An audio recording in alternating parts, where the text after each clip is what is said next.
Olá, estamos iniciando mais um episódio do OdontoCast, o podcast do Conselho Regional de Odontologia do Pará.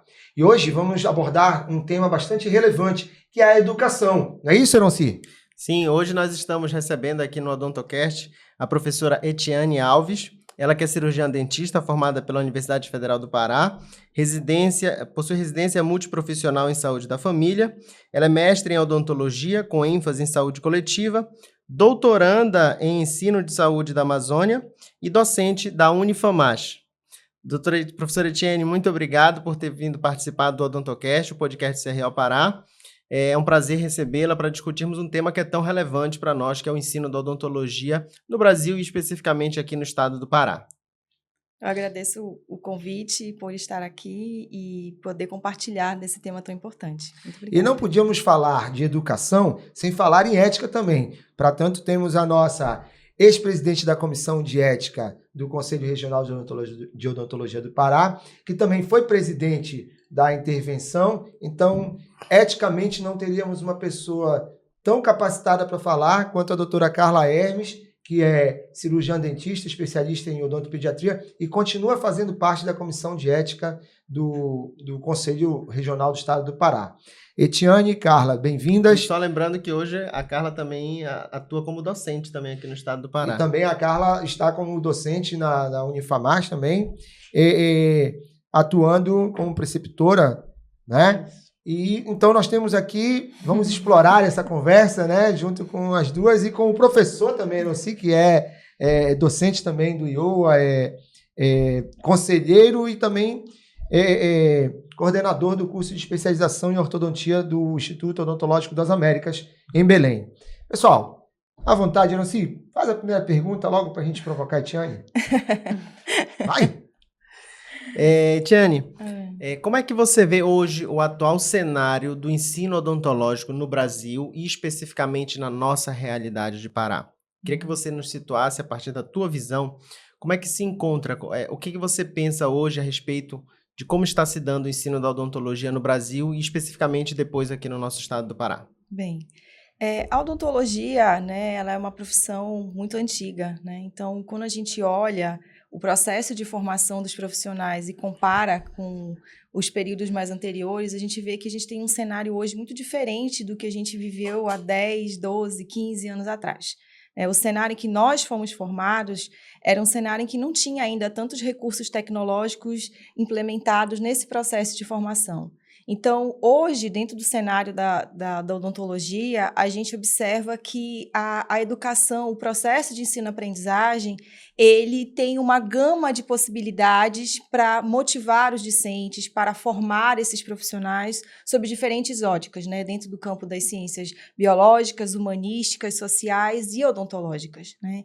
Então, a gente tem o uso das tecnologias sendo incorporadas cada vez mais nesse processo de ensino-aprendizagem, né? A facilidade de acesso à informação hoje para os acadêmicos é muito maior do que antigamente. A gente, né, não tinha o recurso da internet, tinha instituições que não tinham, às vezes, de computadores, a gente tinha que ir para a biblioteca central, pedir o artigo.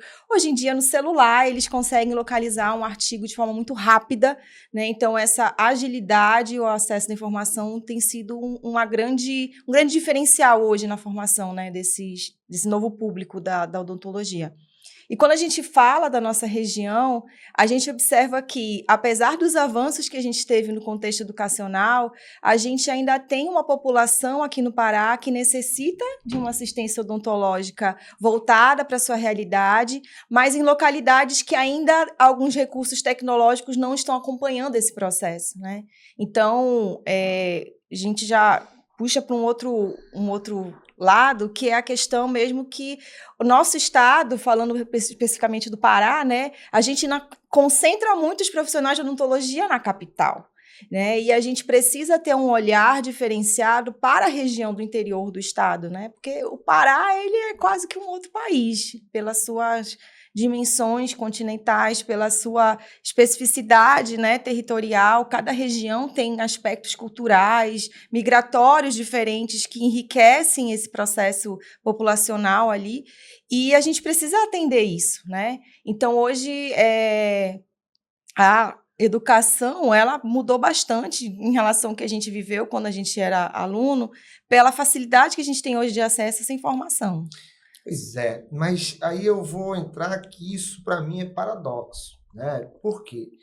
Porque você tem uma tecnologia e uma informação muito mais difundidas do que a época que eu me formei, há 30 anos atrás. E ainda assim, nós temos informações que há déficit de ensino e de aprendizagem da odontologia. Olha só, se antes, com menos tecnologia e informação, o acadêmico se formava e saía fazendo mais procedimentos dentro da odontologia, hoje não é incomum você ouvir que um acadêmico não faz tantos procedimentos dentro da odontologia. Para vários colegas novos, recém-formados, eu já perguntei, tu fazes endo? Não, não faço endo. Tu fazes exo? Não, não faço exo. Faz prótese? Não faço prótese. Faz orto? Não faço orto. Faz endo? Não faço endo. O que é que tu faz? Ah, eu faço harmonização. Um exemplo. Sim.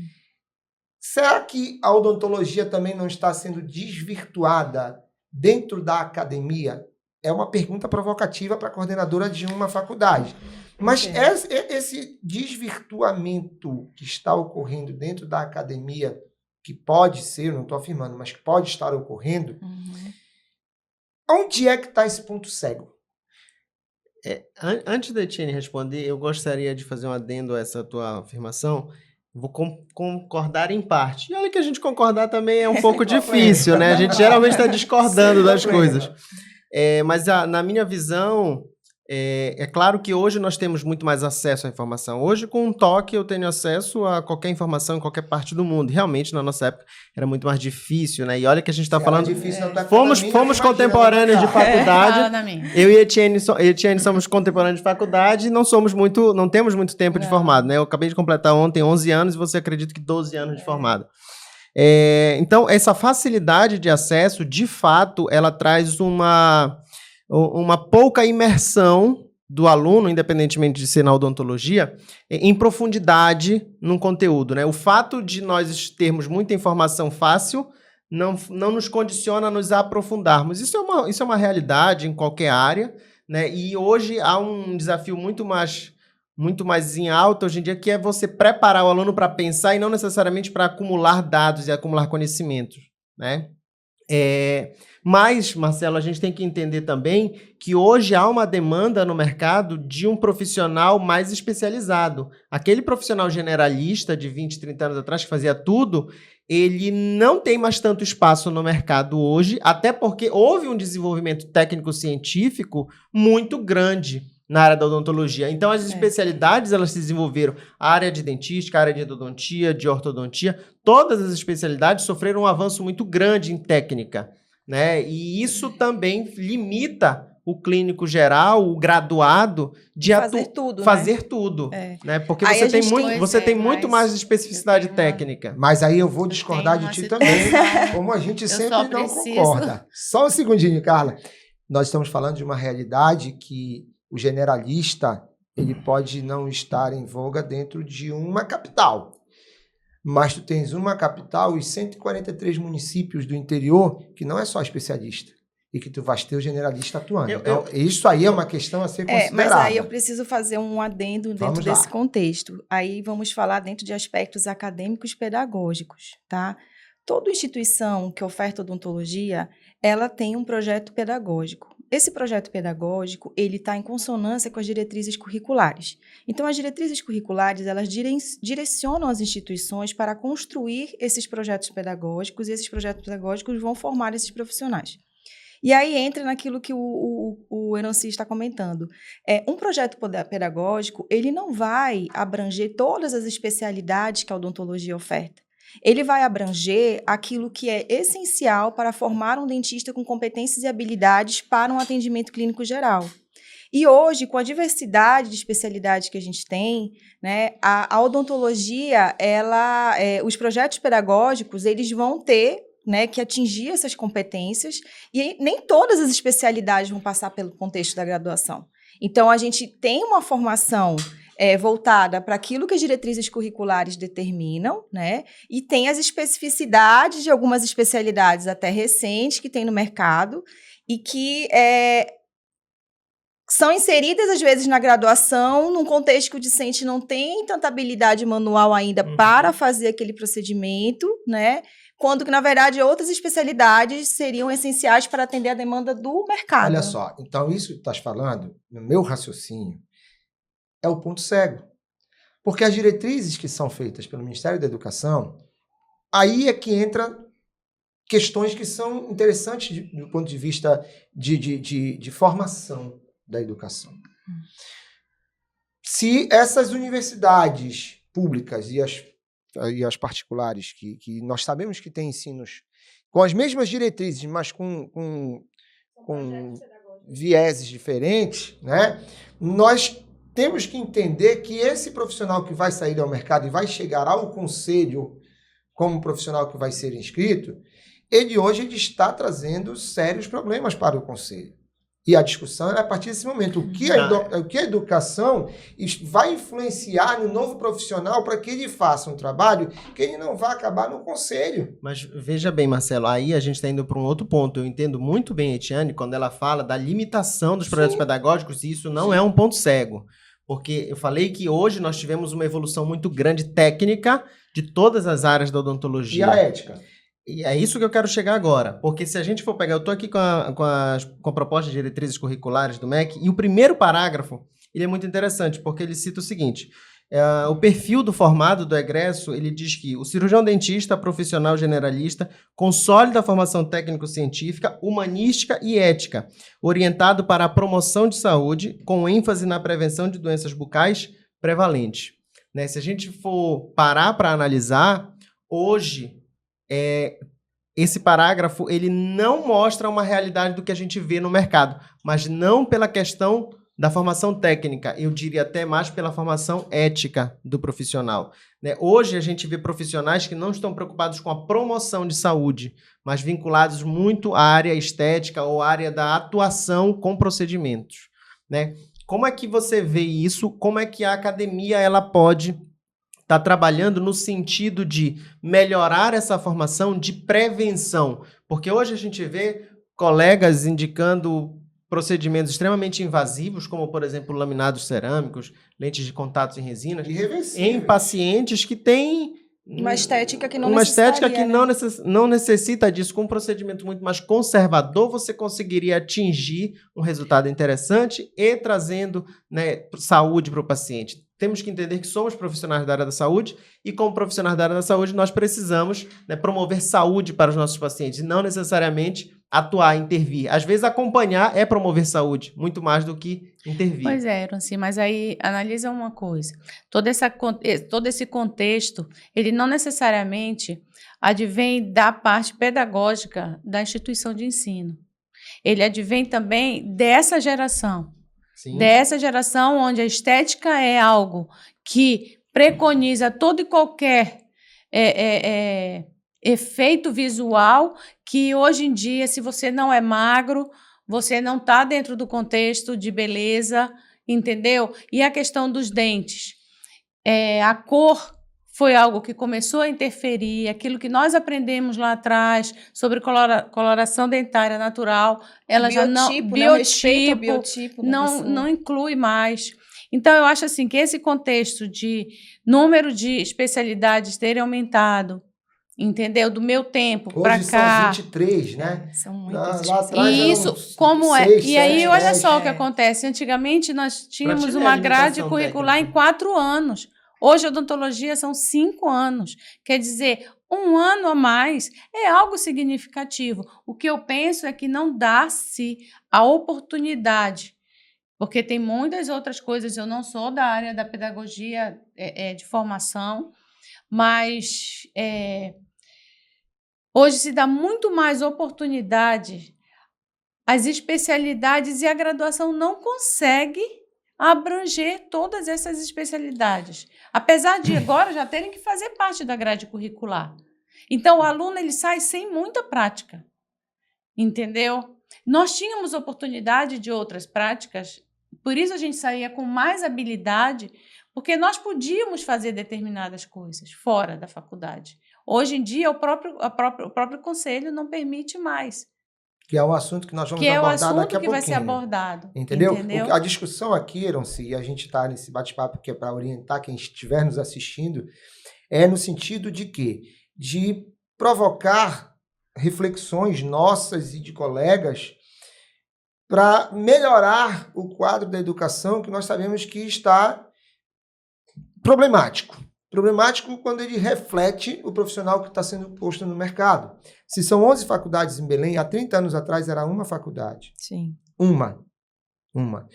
Hoje nós temos essa situação de aberturas de faculdades que nós estamos com um problema agora com o MEC, e isso eu já vou adiantar.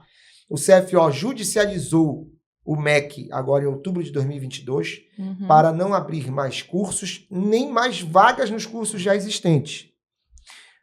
O MEC entrou com recurso, ganhou, o CFO entrou com recurso contra o MEC novamente, está com liminar, o juiz pediu para o MEC explicar a situação e estamos aguardando isso. E a outra situação é com a EAD. Imagina, se tem complicadores hoje com essas situações do ensino físico, convencional, presencial, imagina se entrar o EAD. Então, essa é uma posição que é preocupante para nós como instituição, né? Universidade, conselho. Eu provoco muito aqui porque tu só és universidade, eu só sou conselho. Ele é conselho e instituto, ela é conselho e universidade. Então, assim, nós somos 4 profissionais que estamos aqui para discutir como melhorar isso através de uma reflexão, porque eu não vejo um futuro bom tanto para os que estão chegando, né, quanto para os que já estão no mercado de trabalho, por dicotomias que estão acontecendo. Tá, então acho que a gente precisa esclarecer alguns aspectos dentro do contexto mesmo da docência, Sim. né? Assim, quando a gente fala de quantidade, né, o MEC, ele tem os seus instrumentos regulatórios que possibilitam a existência desses cursos, né?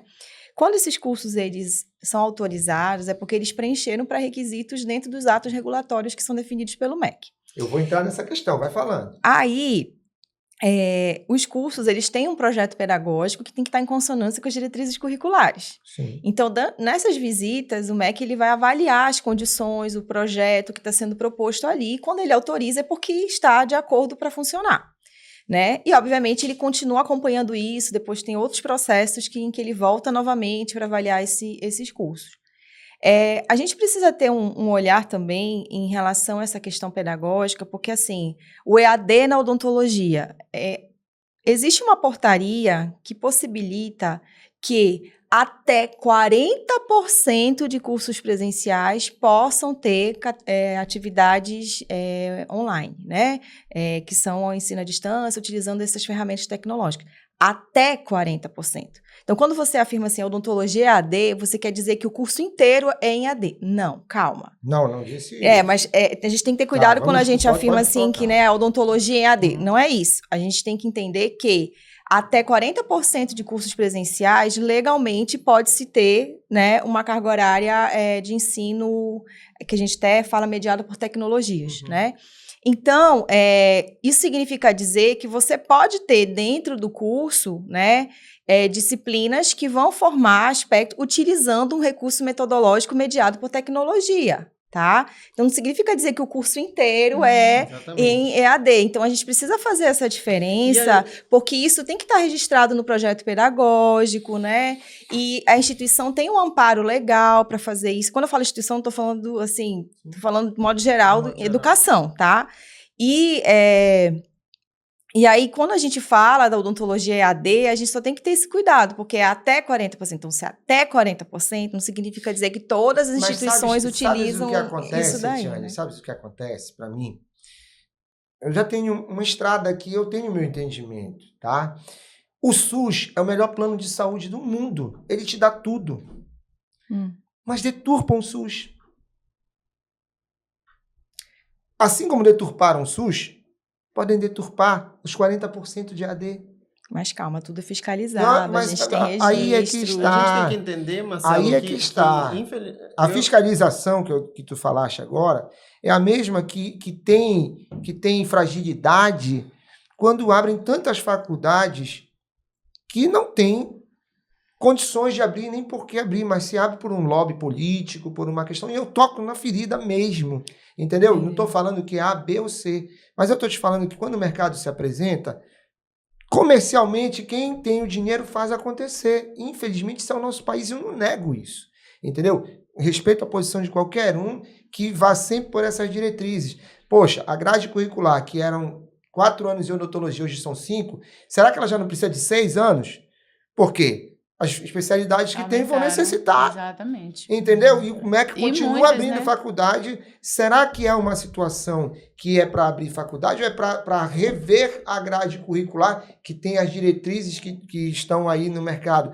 A discussão que eu abro é essa, entendeu? Eu não sou contra ninguém, eu sou contra a gente refletir. Eu sou a favor da gente refletir. O que Aí a a gente gente tem que pensar é o seguinte, que o EAD, ele é uma realidade. É. Você goste, eu gosto, eu não... Eu, particularmente, sou professor, não gosto de dar aula online, remotamente, né?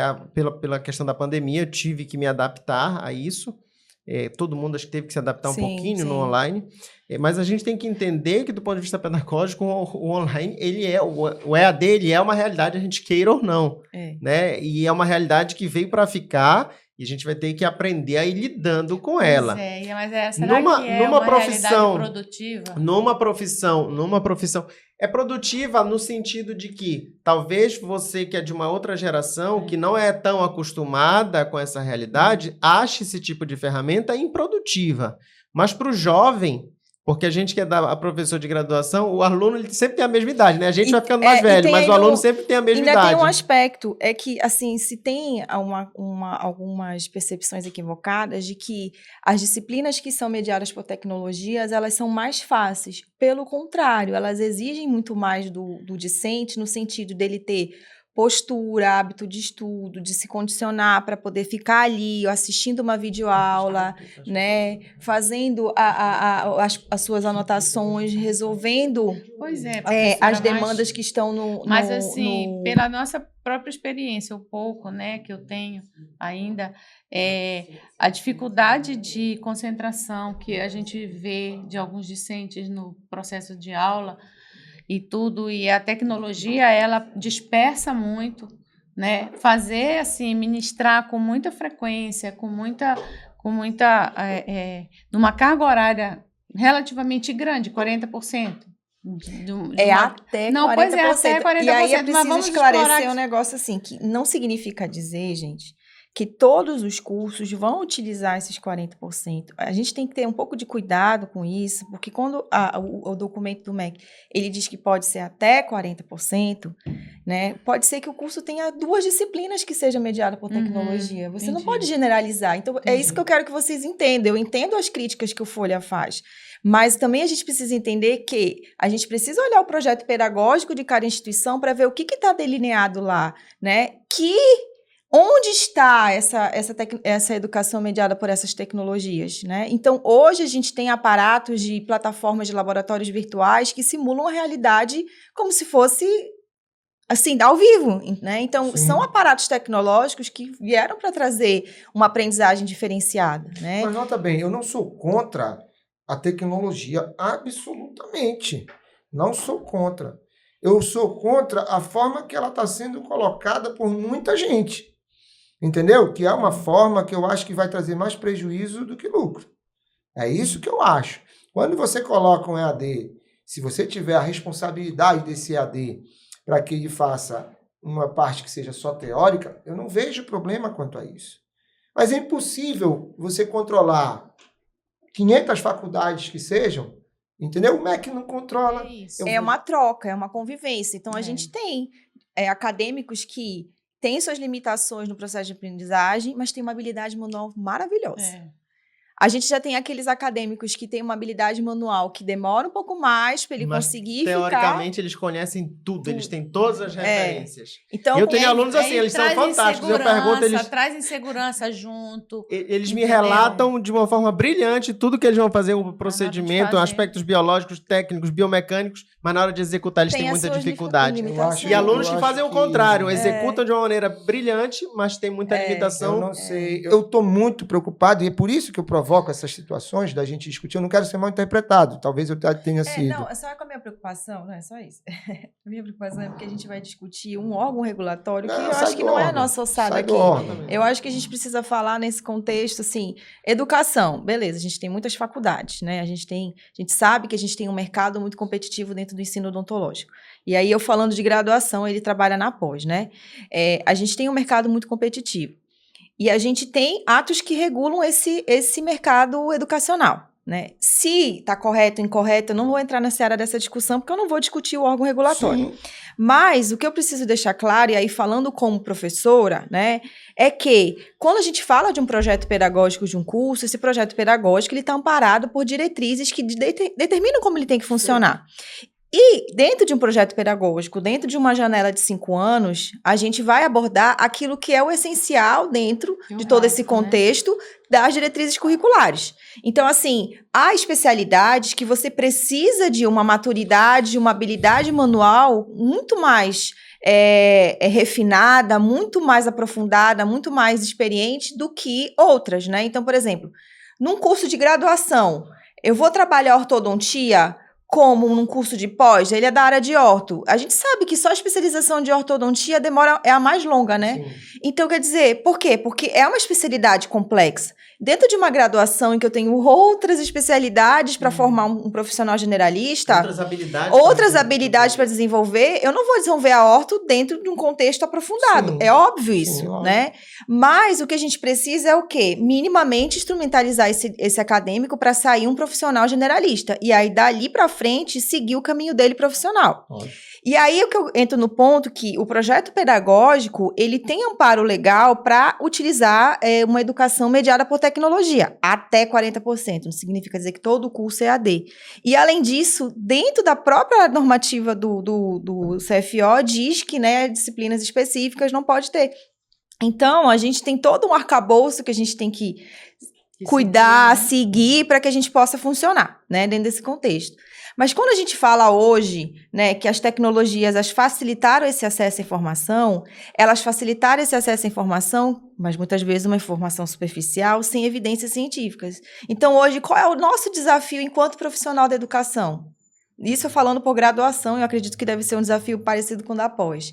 É você fazer esse profissional, esse acadêmico em formação, a pensar criticamente nessa construção do aprendizado dele, buscando uma odontologia baseada em evidências para que possa clinicamente atuar e promover a saúde da população e realmente ofertar um serviço reabilitador. Né? E aí a gente entra numa seara dentro da odontologia que para mim é um problema, né? A odontologia é uma área muito técnica, muito habilidade manual, né? Então, assim, o aprender fazendo é a nossa maior característica.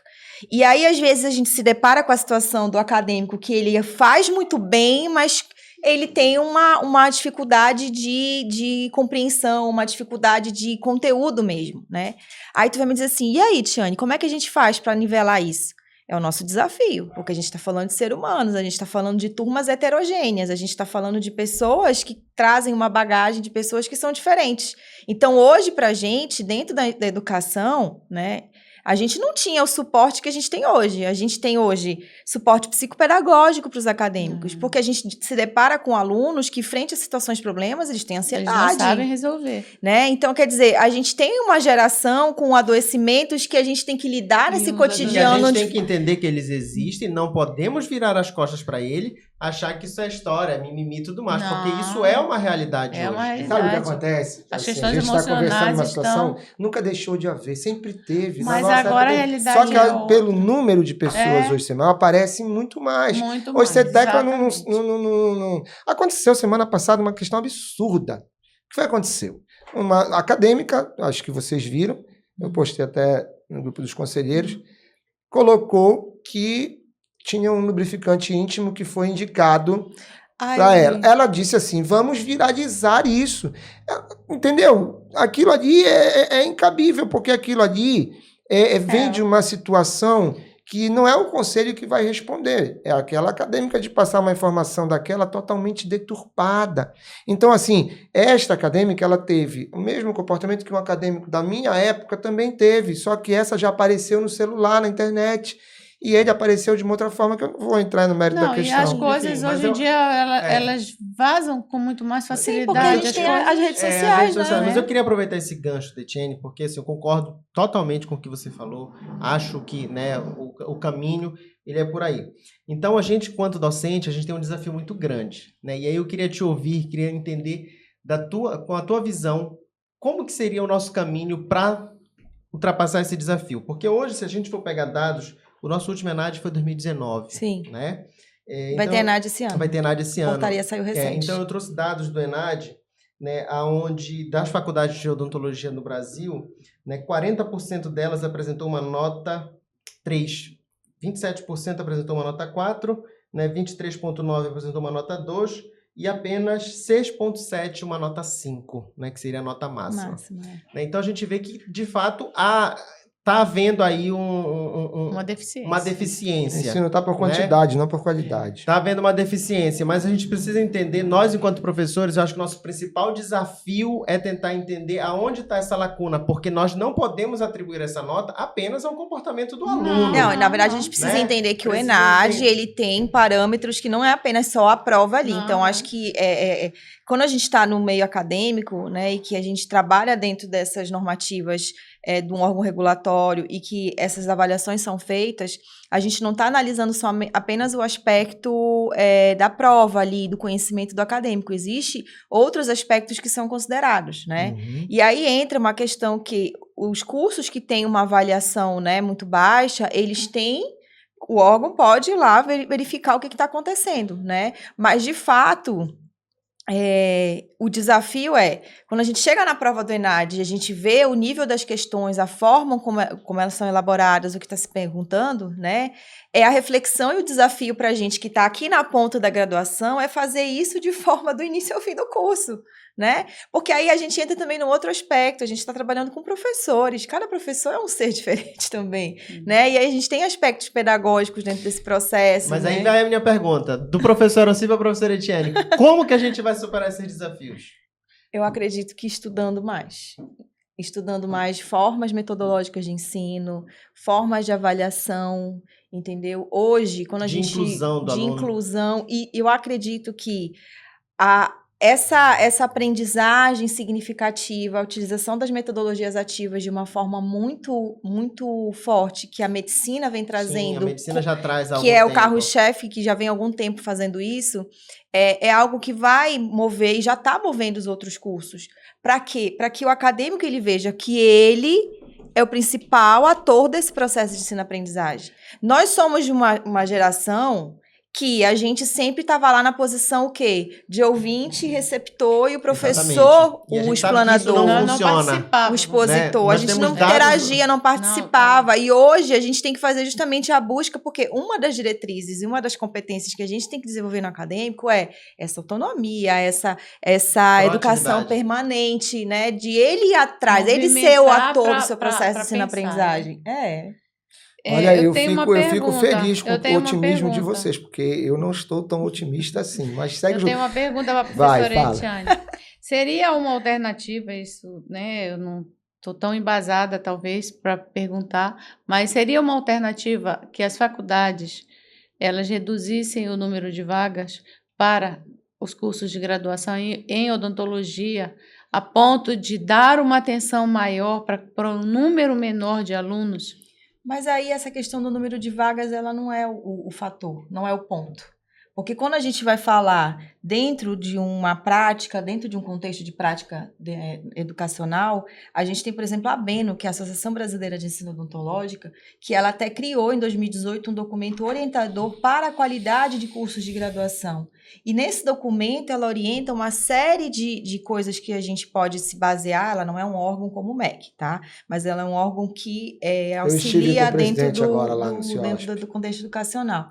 E aí, Nesse documento, por exemplo, ela diz que para a qualidade de uma atenção prática, ela determina uma proporção aluno-professor lá, né? Que a gente tem que atender. Então, de 1 para 8, de 1 para 10, né? E aí, isso vai fazer com que o professor esteja mais próximo do acadêmico para fazer as orientações durante a prática, essa supervisão, esse processo, acompanhamento desse processo de ensino-aprendizagem na aplicação, né? Clínico e laboratorial. Então, quando você fala de vagas, eu acho que não é esse o ponto. É quando a gente vai para a prática, para a docência, para o cotidiano, é a gente ter para esse aluno professores à disposição ali, preceptores. Proporcionalmente para dar atenção devida, para acompanhar esses procedimentos com segurança. E aí, com isso, fazer as avaliações, os ponderamentos nos casos em que a gente precisa. Olha, você precisa estudar mais isso. Você está pecando nisso daqui, né? E aí a gente fazer esses nivelamentos teórico-práticos ao longo do processo de formação dos alunos. Falaste uma coisa que era pegar os alunos, né? Tu discorda também, eu particularmente discordo da questão de número de vagas aumentar ou diminuir. Número de vagas aí já entra naquela outra seara que tu estava questionando do número de profissionais que se formam, número de instituições. A minha questão maior é a seguinte, é fechar o cerco em relação a conteúdo em vestibular, principalmente, né? O vestibular antes era muito, eu entendo que era muito mais rigoroso. Acho que o Enem é uma prova muito forte, mas tem faculdades hoje particulares que o vestibular é uma redação. Isso é fato e não sou eu que estou dizendo, tá? Essa é uma questão. E também cursos de especialização que antes tinham até provas. Eu ainda fiz duas especialidades com provas para você poder inserir ao curso, né? E hoje a gente vê uma promiscuidade muito grande em muitos cursos também de pós-graduação que até captam pacientes, profissionais de uma instituição graduados já de outra instituição, aliciando e tudo. Isso é fato, isso eu não estou contando nenhuma história que vocês não saibam. Tá? E eu acho que esse era um dos pontos a ser atacado, não sei como, não sei por quem. Acho que a gente teria que abrir essa discussão também, de como ser mais criterioso e responsável com a entrada do aluno na graduação e na pós-graduação. Talvez isso fosse o que talvez melhorasse. Eu acho que esse ponto teu, na minha opinião, não tem fundamentação. Porque hoje a gente sabe, hoje quem estuda pedagogia hoje, né, sabe que prova não avalia... Não é a única forma de avaliar. Não é a única forma de avaliar, é uma das menos eficientes. Né? Você tem alunos que são péssimos em provas teóricas e você sabe que aquele aluno é muito bom. Mas por algum acaso, por algum acontecimento, naquele dia ele foi mal naquela prova. E você tem alunos que são de um baixíssimo rendimento, mas que colaram, que tiveram uma sorte ali e tem uma nota muito boa. Então, hoje, isso é mais do que sedimentado, que prova não avalia conhecimento de ninguém. Eu acho que hoje a principal deficiência está realmente aí no professor entender que o processo mudou. Né? E aí eu me incluo também nisso como uma pessoa que precisa evoluir, como um professor que precisa evoluir, porque acho que hoje há uma diferença muito grande entre a geração de professores que pensa de uma maneira muito rígida, achando que ele é o único detentor do conhecimento, que ele vai lá e passa e tem que ser da forma dele, e um aluno que hoje, independentemente de ser de odontologia, de direito, de medicina, porque o mundo mudou, porque as coisas evoluem, e as coisas têm que evoluir, é importante que elas evoluam. As coisas não podem ser como eram há 20 anos atrás, ainda bem que evoluem, né? E ainda bem que são diferentes do que foram há 50, e das que foram há 30 são diferentes das que foram há 60, né? Porque o mundo evolui. Então, acho que hoje o nosso principal gap está no professor, que precisa entender que o processo de ensino ele tem que ser muito mais inclusivo, ele tem que ser muito mais participativo por parte do aluno. Ele tem que ter a capacidade de trazer o aluno para o processo de aprendizado. Tem que ser significativo, tem que ser significativo, tem que fazer sentido para ele. Para o acadêmico. Para o acadêmico. Isso faz com que ele se envolva mais. Então, acho que quando eu falo que a gente precisa estudar mais, pesquisar mais, é porque a gente precisa ter um olhar hoje na hora de formar profissionais de uma forma mais abrangente, mais inclusiva, mais significativa, que estimule, que faça com que aquele acadêmico ele entenda que aquilo é importante para ele e ele vá atrás também, e ele não espere só pelo professor, que ele realmente seja, né, ativo no seu processo de ensino-aprendizagem. Então, a gente ainda tem na odontologia um ensino muito tradicional. A gente tem ainda na odontologia um ensino muito tradicional, é característico da nossa profissão. Por quê? Porque tem alguém que vai lá e demonstra, né, o procedimento para a gente fazer. Mas o desafio é justamente isso, é a gente tentar sair dessa posição do professor centralizador, né, e o acadêmico ser mais autônomo, mais proativo, mais ativo nesse processo de aprendizagem. Esse é um desafio muito grande para a odontologia. O Einstein ele tem uma frase que eu gosto muito, que ele diz assim, que ensinar verdadeiramente não é enumerar, passar fórmulas prontas, dados prontos, mas sim ensinar uma mente a pensar, a refletir. A chegar nessas fórmulas de uma maneira autônoma. Hoje o conceito de inteligência, há 20, 30 anos atrás, o conceito de inteligência, você era inteligente se você sabia muitos dados, se você tinha muitas informações, sabia qual eram todos os afluentes da margem esquerda do Rio Amazonas. Hoje não faz sentido. Para que eu vou saber quais são todas as capitais dos estados, as capitais de todos os países? Não faz sentido. Hoje é muito mais importante eu ter uma mente desenvolvida para a reflexão, né? Até porque a gente sabe que hoje os dados, hoje nós não temos por que estar gravando dados, hoje nós temos, e esses dispositivos fazem parte da nossa vida e vão fazer, queira ou não, você sabendo dominar eles ou não. Hoje a gente não desgruda mais do celular, nossos celulares todos têm acesso à internet, e isso vai ser cada vez mais relevante no cenário de vida da humanidade. Vai passar a fazer parte, né? Assim como fazem parte os brincos, como fazem parte do cabelo, como faz parte da nossa vestimenta.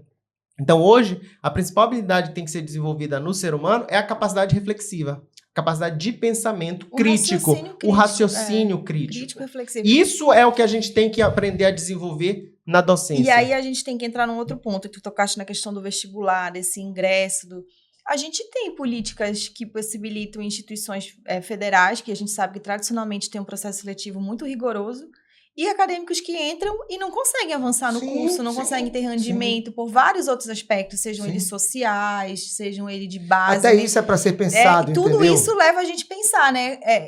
Que a gente precisa incluir, a gente precisa, mas também como acompanhar, né?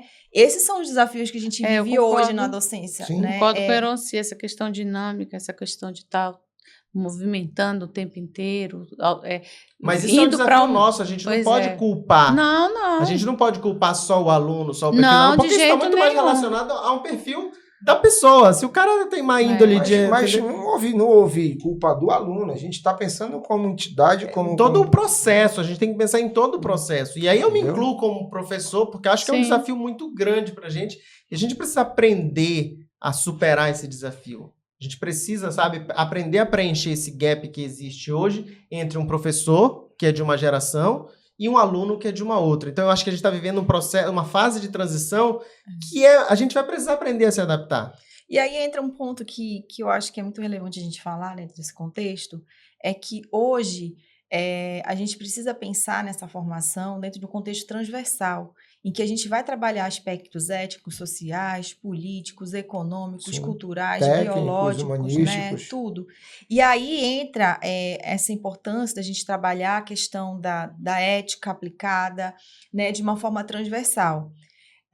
Eu vou conseguir, com isso, formar todos os alunos da mesma forma? Não, porque eu estou falando de pessoas. Mas a mensagem que deixar, a responsabilidade do docente. A responsabilidade, a postura, né? Então, aí entra dentro do nosso processo do fazer docente, do cotidiano de uma instituição, né? O quanto a organização disso é importante. Né, de você ter as regras bem estabelecidas de como vai ser esses processos, de normas de biossegurança, dos critérios de avaliação que vão ser utilizados, né, de você ter esses parâmetros para que o acadêmico saiba onde ele está, em que contexto ele está, né, e aí isso é uma coisa que a gente até discutia recente entre os nossos professores, dessa questão, né, do preenchimento do prontuário, porque ele é um acadêmico, então ele vai ter as suas dificuldades, ele vai ter as suas falhas, e a gente, enquanto docente, precisa estar atento para orientá-los, né, no sentido do que fazer correto para corrigir, tá?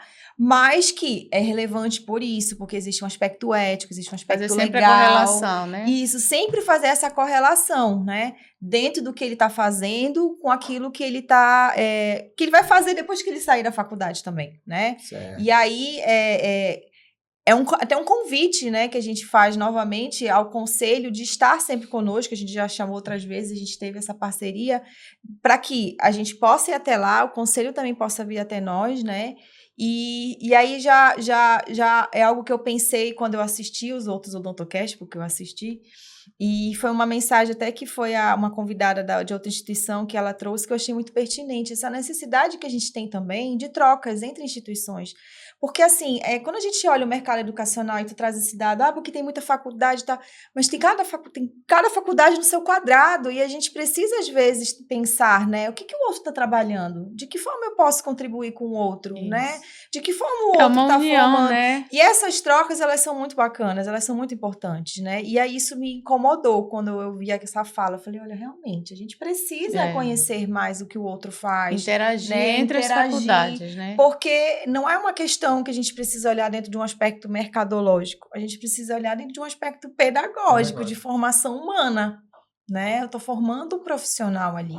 Né? E essa interação, essas trocas, elas são muito importantes, né? Não só dentro de um evento científico, que eu acho que a gente pensa muito na Odonto quando a gente fala de congressos, jornadas, né? A gente, porque a jornada de tal instituição, ela tem um foco científico, né? Eu estou falando mesmo agora enquanto professora, vamos falar do foco pedagógico, o foco formação, o foco educacional, né? Olha, deixa eu te dizer uma coisa. Te disse que ia ser rápido. Nosso tempo está já no limite do limite. Assim, uma conversa muito produtiva, acho que foi bastante interessante. Vou pedir 30 segundos para vocês fazerem as considerações finais de vocês, porque realmente a gente até passou de 1 hora, tá? Então deixa eu fazer logo. Ele disse que ia ser leve. Depois a gente vai ver, isso aí não vai, a gente vai trabalhar isso, fica tranquilo. Não, eu quero agradecer, né? Eu sou parte do conselho. E quero agradecer a professora Etiane de estar aqui, de contribuir. Eu já convivo com ela e sei, além da capacidade, né, pedagógica que ela tem, a pessoa humana que ela transmite para nós, enquanto docente, para os alunos, né? Então, assim, foi muito gratificante. Já conheço um pouco mais, mas hoje foi muito bom escutar aqui, né? E agradecer mesmo ao conselho por promover sempre essa interação com as faculdades. E eu gosto muito da sugestão da senhora, de realmente vocês fazerem uma parceria, uma união maior das faculdades, para que todos falem, inclusive, a mesma língua, entendeu? Cheguem num consenso para que se coloquem no mercado profissionais de qualidade. Bem, eu acho que realmente é um tempo muito curto para a gente discutir um tema que é muito rico, né? Então nós poderíamos passar o dia inteiro aqui discutindo. Na minha visão, eu não acho que o número de faculdades seja o principal ponto, né? Acho que a gente hoje precisa ofertar realmente muitos cursos, a gente precisa. O número da população cresceu significativamente, o número de pessoas com acesso a esses serviços, desses profissionais que vão ser formados, aumentou significativamente. Né? Então, eu acho que pensar no número restrito de número de faculdades é pensar em reserva de mercado, e eu acho que o mercado ele se regula, depois os melhores vão acabar sobrevivendo no mercado. Então, acho que o principal ponto não é o número de faculdades, apesar de concordar que realmente a gente pode até ter um número significativo para o Brasil. Né? Mas eu acho que o principal ponto que a gente tem que refletir, que a gente tem que avançar ainda muito, é em todo esse processo de ensino da odontologia. Né? O que nós, enquanto docentes, estamos fazendo para melhorar esse processo de ensino da odontologia? E o Alvin Toffler ele tem uma frase que eu gosto muito, que ele diz assim, que o analfabeto do século XXI é aquele que não tem a capacidade de aprender, desaprender e reaprender. Então, eu acho que nós, enquanto professores, nós, enquanto humanos, enquanto seres humanos, enquanto docentes, precisamos desaprender muita coisa que aprendemos no passado e reaprender. E, quem sabe, no futuro, reaprender mais uma vez. Né? Acho que esse é o principal ponto que nós devemos discutir e refletir. Doutora Etiane. Bem, eu queria agradecer a oportunidade de estar aqui, né, de falar sobre um tema que ele é polêmico, né, quando a gente fala de educação na odontologia, a gente fala sempre tem esse ponto de muitas instituições ofertando, né, essas questões regulatórias, essas questões voltadas à questão postural, ética desses acadêmicos que saem, né, graduados nas instituições. Mas o ponto-chave que a gente precisa ter em mente é que educação é algo dinâmico, não é algo estático. E a educação exige da gente mudança, né? Mudança na forma de ensinar, de aprender, na forma de interagir, né? Então, quando eu entrei na docência, eu vivi uma realidade. Hoje, enquanto gestora, eu vivo outra realidade e outros desafios, né? Então, esse processo educacional, ele não é algo fácil, né? Então, é importante a gente refletir que ser professor não é algo muito fácil. É algo que exige da gente um processo, um dinamismo, uma reinvenção o tempo todo, né? E é importante que a gente traga, né, as instituições que caminham junto com a gente dentro desse processo de formação para que estejam perto, para a gente poder discutir, para que a gente possa mostrar o que, dentro desse processo de exercício profissional que vai acontecer depois da graduação, né, as implicações que isso vai ter. Então, a gente trazer essas discussões é fundamental para que a gente consiga aproximar essa realidade do pós, né, formação com o que está em formação, para que a gente consiga ter uma formação ética melhor dentro desse contexto, né? Então, é muito importante essas discussões. Eu parabenizo o Conselho pela iniciativa, né, de trazer a gente para refletir, para realmente instigar esses temas um pouco mais polêmicos, para que a gente possa realmente pensar nesse nosso cotidiano e agregar os outros colegas que trabalham também com o ensino, para que a gente possa pensar juntos, né? Sim. Em soluções, em formas de conseguir formar melhor outros profissionais. Então, obrigada mais uma vez pela oportunidade. Eu agradecer também, em nome do Conselho, a tua presença, a presença da Carla, do Eronci, principalmente que a proposta é essa, a proposta é discutir, polemizar, fazer com que nós tenhamos criticidade para buscar sempre algo a mais. Eu considero que tudo o que a gente está vivendo me amedronta no sentido de pegar uma profissão tão fantástica e denegrir a imagem dela, que o nosso profissional faz isso todo dia hoje. Esse é o problema. Por que eu estou te dizendo isso? Porque eu estou numa ponta, tu estás na outra, eles estão nas duas pontas com a gente, e a gente está vendo coisas horrorosas que estão fazendo com uma profissão que é maravilhosa. Mas agora isso vai ser para um outro papo, tá bom? O problema não é a profissão, o problema é o ser humano. Então, mas o ser humano é que vai ser profissional. Pessoal, nós ficamos aqui com mais esse episódio do Odontocast com a doutora Etiane Alves e a doutora Carla Hermes e o doutor Eronci Souto Júnior. Foi muito proveitoso. Assistam a gente no YouTube do CRO Pará e vamos em frente.